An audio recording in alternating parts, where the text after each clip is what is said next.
Қайырлы күн, құрметті оқушылар. Қазақ тілі сабағына қош келдіңіздер. Сіздерге сабақты жүргізетін мен Ақсұлу Шынболатқызы. Ал бүгінгі сабақтың тақырыбы роботтар мен киборгтар әлемі деп аталады. Ал сабақта меңгерілетін оқу мақсаттары келесідей. Мәтіннің мақсатты аудиториясын, автордың негізгі ойы мен көзқарасын анықтау.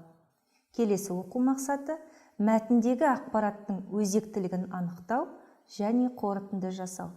Бұл не дегенді білдіреді? Яғни біздер сабақта мәтінмен танысып, бірнеше оқылым тапсырмаларын орындайды екенбіз. Ал сабақта робототехника қашан пайда болды деген сұраққа жауап береміз, және бұл терминді кім енгізді деген сауалға жауап іздейтін боламыз. Ал енді жаңа сөздермен танысып көрейік. Бүгінгі сабақтың жаңа сөздері: бұйрық, зат есім, біреудің әмірі, өкімі дегенді білдіреді. Әрекетсіздік, зат есім, шарасыздық, әрекет етпеушілік дегенді білдіреді. Одан кейінгі сөз залал, зат есім, зиян дегенді білдіреді. Кейде зиян сөзіне синоним ретінде қолдансақ та болады. Одан кейінгі сөз қауіпсіздік, зат есім, қаупі жоқ, қатерден қорғалу дегенді білдіреді екен. Одан кейінгі тіркес бұл негізін қалады, яғни бастамасын жасады, іргетасын қалады деген мағынаны білдіреді екен. Соңғы сөз жасанды, сын есім, табиғи емес, қолдан жасалған деген мағынаны білдіреді екен. Ал енді оқушылар осы тақырып бойынша мәтінмен танысайық. Мен мәтінді оқимын, ал сіздер менімен бірге қайталап оқып отырыңыздар. Себебі біздер бұл мәтін бойынша бірнеше тапсырма орындаймыз. Робототехника сөзі ең бірінші рет Айзек Азимовтың 1941 жылы жарық көрген ғылыми фантастикалық өтірікші атты әңгімесінде қолданылған. Робототехника сөзінің түбірі робот сөзін 1920 жылы Карл Чапек деген чехиялық жазушы ойлап тапқан. 1921 жылы ғылыми фантастикалық РУР атты пьесасында қолданған. Сол пьесада зауыт бастығы адамдарға ұқсас роботтарды ойлап табады да тоқтатпай жұмыс істетеді. Басында роботтар адамды мінсіз тыңдап жұмыс істейді, алайда кейіннен қарсы шығып, өз жаратушыларын жояды екен. Робототехника саласына кейіннен кірген идеялар көне заманда пайда болған. Мысалы, Гомердің Илиадасында Гефест деген құдай үй қызметкерлерін алтыннан жасап, сөйлеу қабілетімен қоса оларға күш пен ақыл берген.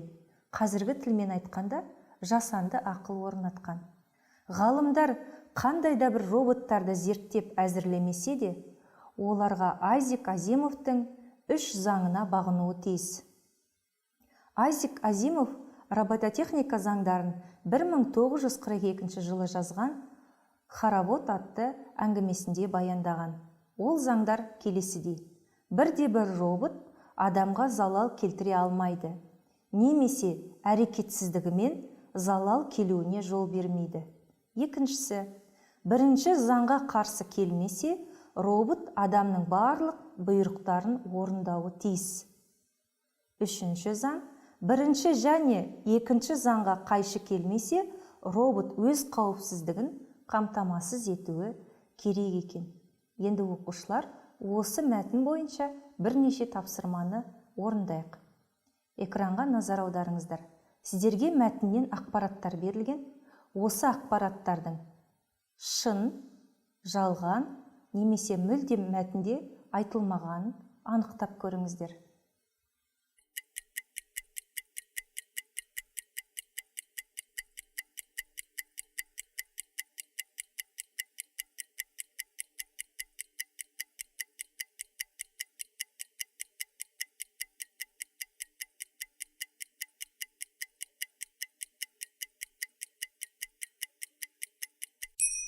Дұрыс жауаптарын белгілеп үлгердіңіздер ме? Онда салыстырып көрейік. Біріншісі, робототехника термині Айзек Азимовтың 1941 жылы шыққан «Шыншыл» атты әңгімесінде қолданылған. Бұл жалған ақпарат, себебі әңгіме өтірікші деп аталатын. Екінші ақпарат, робот сөзін Чехия жазушысы Карл Чапек ойлап тапқан. Бұл әрине дұрыс ақпарат. Одан кейінгі үшінші сөйлем, робототехника атты драмада роботтардың зияны туралы баяндалған.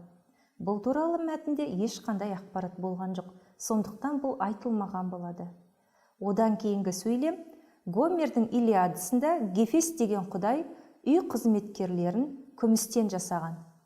Бұл әрине жалған ақпарат, себебі Гефест үй қызметкерлерін алтыннан жасаған екен.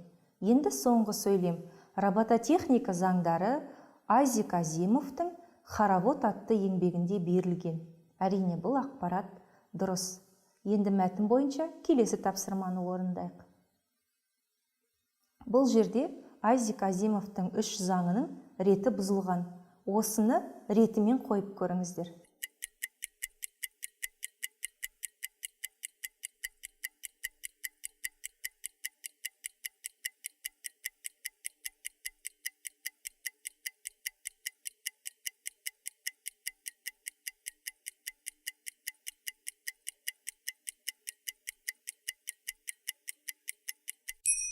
Ретін таба білдіңіздер ме?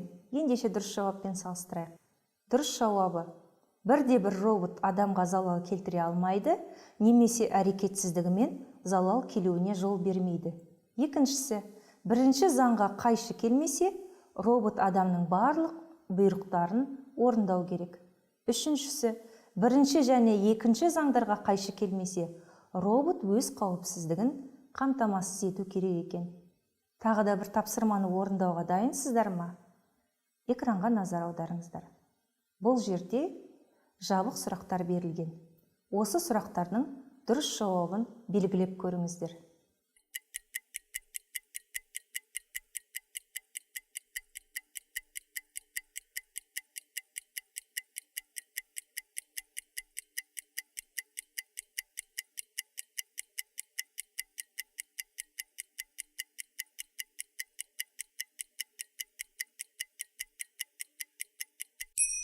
Жақсы балалар, дұрыс жауабын белгілеп үлгердіңіздер ме? Онда салыстырайық. Бірінші сұрақ. Мәтіннің мақсатты аудиториясы кім? Бұл жалпы көпшілікке арналған мәтін. Себебі жазушыларға арналатын болса, көркемдік құралдары туралы басқа да теориялық мәліметтер берілетін еді. Ал инженерлер болатын болса, оларға тиісті терминдер қолданылатын еді. Сондықтан мәтін жалпы көпшілікке қызығушылығын ояту мақсатында жазылған екен. Екінші сұрақ, автордың негізгі ойы қандай? Автордың мәтіндегі негізгі ойы робототехниканың тарихы туралы ақпарат беру.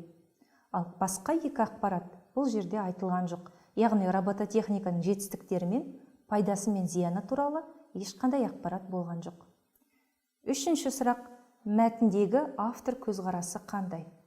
Автор робот әзірлегенде Айзек Азимовтың 3 заңына бағынуымыз тиіс деп береді. Бұл яғни автордың тікелей позициясы, яғни өзінің ұстанымы екен. Ал қалған екі ақпарат, бірі оқиғаға, әңгімеге қатысты, екіншісі автордың болжамы ғана. Енді соңғы сұрақты қарап көрейік. Ақпараттың өзектілігі неде?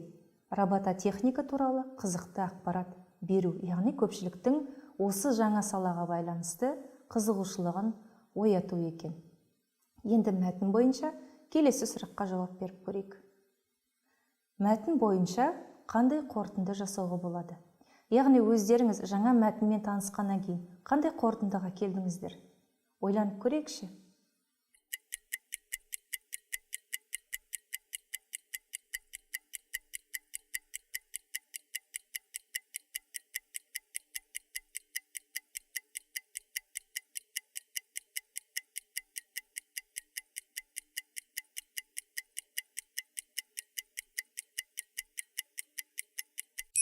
Жақсы оқушылар, енді экранда берілген сөйлемдерге назар аударайық. Мәтінде берілген шығармаларды оқу керек екен. Бір оқушы осылай деп жауап беруі мүмкін. Робототехника туралы басқа да ақпараттармен танысу керек екен. Бұл екінші бір оқушының жауабы болуы мүмкін. Мен бұл туралы ақпаратты бұрыннан білемін. Робототехникаға қызығып жүрген оқушылар бұны бұрыннан да білуі мүмкін. Ал соңғы сөйлем, робототехника жаңа ғылым саласы болса да, тарихы терең екен деп тағы бір тұжырым жасауға болады.